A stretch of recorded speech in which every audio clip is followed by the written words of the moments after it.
4.50 วัดฝ่ายหินมอชอโดยท่านอาจารย์วิสุวัตรได้อำนวยความสะดวกก็เกี่ยวสัญญาณเอารายการนี้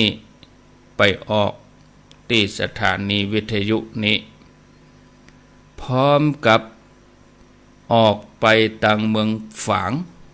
แม่อายชัยประการโดยอาจารย์เจริญวัดพระธาตุม่อนปิ่น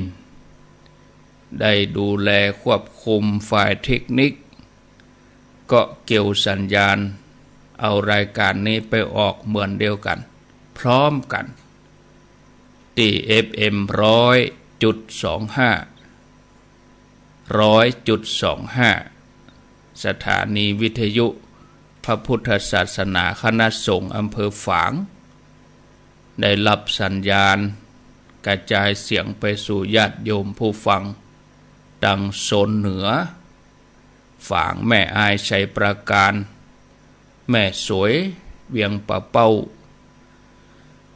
บัดเราแต่นั้นก็ออกกู้ขนานกับ91.0นี่ครอบ